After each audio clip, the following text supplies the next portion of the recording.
નમસ્કાર દર્શક મિત્રો, ઇન્વેસ્ટિંગ A to Z માં આપનું સ્વાગત છે. હું ભરત પંચાલ.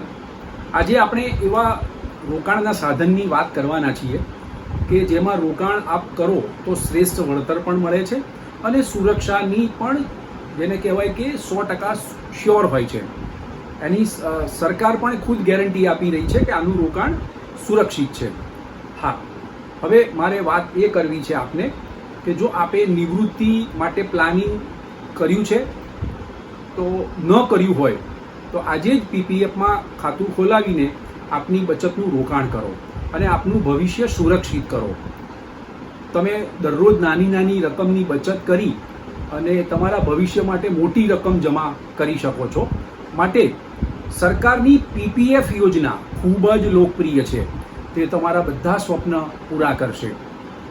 દરેક વ્યક્તિ પોતાની કમાણીની કેટલીક રકમની બચત કરે છે અને તે બચતની રકમનું યોગ્ય રોકાણ કરવા પણ ઈચ્છતો હોય છે. તેના પૈસા સુરક્ષિત રહે અને વ્યાજ સહિત તેને શ્રેષ્ઠ વળતર મળે એવું એ ઈચ્છતો હોય છે. પણ મારે તમને એ જણાવવું છે કે જે વ્યક્તિ નોકરી કરતો હોય કંપનીમાં, સરકારી હોય કે ખાનગી કંપનીમાં હોય, તે વ્યક્તિને તો કંપનીમાં કે અને સરકારમાં પીએફ તો કપાતો હોય, એટલે કે પ્રોવિડન્ટ ફંડ કપાતો જ હોય છે, પણ એ તો ભવિષ્યનું પ્લાનિંગ કરી જ લેતો હોય છે. પરંતુ મારે એવા કેટલાક સામાન્ય વ્યક્તિઓ છે કે જે વ્યવસાયિક કામ કરી રહ્યા છે, ધંધો કરી રહ્યા છે, નાના નાના વેપારીઓ છે, કરિયાણાનો વેપારી છે, દૂધવાળો છે, ધોબી છે, પાનના ગલ્લાવાળા છે, શાકભાજી છે, ફ્રૂટનું વેચાણ કરનાર વ્યક્તિ છે. આવા ધંધાદારી વ્યક્તિઓ માટે પીપીએફ યોજના એ સુરક્ષાની સાથે શ્રેષ્ઠ વળતર આપતી યોજના છે અને નિવૃત્તિ પછી પણ તે તેનું જીવન સન્માનજનક રીતે જીવી શકે તેવી આ યોજના છે. નાની રકમની નિયમિત બચત કરીને તમે લાખો રૂપિયા મેળવી શકો છો.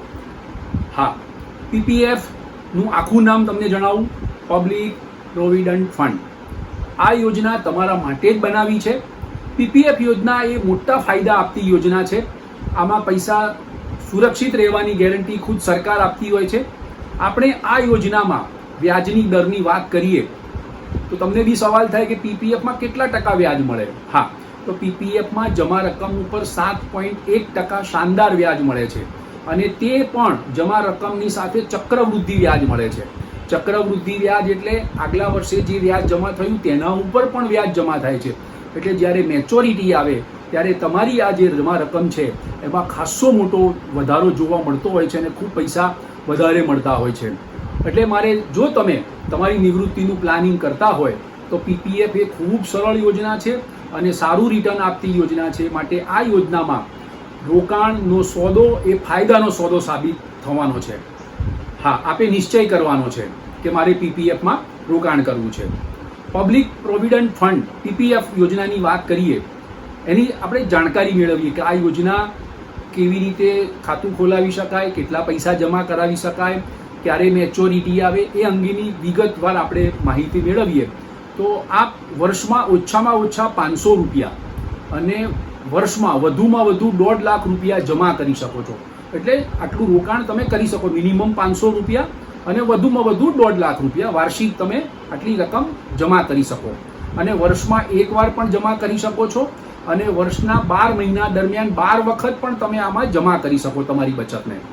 આ યોજનાનો મેચ્યોરિટી પીરિયડ છે 15 વર્ષનો. હા, તમે હજી બીજા 5 વર્ષ તેને લંબાવવા માંગતા હોય તો એ લંબાવી શકાય છે, પણ 15 વર્ષે એનો મેચ્યોરિટીનો સમય છે. અને આ યોજનામાં કરેલું નિયમિત રોકાણ આપને કરોડપતિ પણ બનાવી શકે છે. પીપીએફ યોજના તમારા રિટાયરમેન્ટ પ્લાન માટે ખાસી લોકપ્રિયતા હાંસિલ કરી ચૂકી છે. તેની સાથે આ યોજનાના રોકાણના ફાયદા પણ છે. આપ જો પીપીએફમાં રોકાણ કરીને આવકવેરા ધારાની 80C કલમ હેઠળ એનો ટેક્સ બેનિફિટ પણ લઈ શકો છો. આ યોજનામાં વર્ષમાં 1 હપ્તામાં કે પછી 12 હપ્તામાં પણ રોકાણ કરી શકાય છે. બીજું, પીપીએફમાં કરેલું રોકાણ અને તેના પર મળતું વ્યાજ સહિત મેચ્યોરિટી વખતે મળતી રકમ ટેક્સ ફ્રી હોય છે. આ ખૂબ મોટો ફાયદો આપણને મળવાનો છે. હા, બીજું કે પીપીએફ યોજના માટે state bank of India, HDFC bank, ICICI bank, axis bank અને ભારતીય પોસ્ટ ઓફિસમાં ખાતું ખોલાવીને તમે બચતનું રોકાણ કરી શકો છો. બીજું કે તમે ઓનલાઈન રકમ પણ જમા કરાવી શકો છો. તમે બેંકને ઈસીએસ દ્વારા એવી માહિતી એક ફોર્મ ભરીને આપી દો કે મારા ખાતામાંથી 5,000 રૂપિયા દર મહિને કપાઈ જાય ને પીપીએફમાં જતા રહે, તો એ ઈસીએસ પણ કરી શકો છો. એટલે તમારે બેંકમાં પૈસા ભરવા દર મહિને જવાની ઝંઝટમાંથી મુક્તિ મળી જશે. હા, હવે આપને એક ઉદાહરણ સાથે હું સમજાવીશ કે તમે જે જમા રકમ કરી છે અને મેચ્યોરિટી વખતે કેટલી રકમ મળે.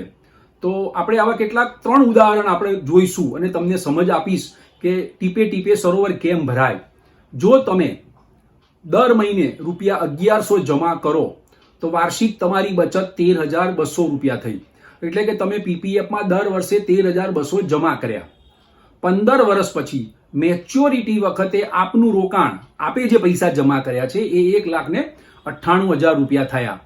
આપની બચત ઉપર 7.1% વ્યાજની ગણતરી લઈએ તો 1,60,000 રૂપિયાનું વ્યાજ જમા થશે. એટલે 15 વર્ષ પછી આપની બચત અને વ્યાજ સહિત કુલ 3,58,000 રૂપિયાની રકમ આપને મેચ્યોરિટી વખતે મળવાની છે. જોયું, નાની બચત કેટલું મોટું ફંડ ભેગું કરીને આપી દીધું. એવું ને એવું બીજું ઉદાહરણ જોઈએ. જો તમે દર વર્ષે 50,000 રૂપિયા જમા કરો, દર વર્ષે તમે 50,000 રૂપિયા જમા કરો તો 15 વર્ષે મેચ્યોરિટી વખતે વ્યાજ સહિત કુલ 13,56,000 રૂપિયા આપને મળશે. ત્રીજું ઉદાહરણ જોઈએ, એની જાણકારી મેળવીએ.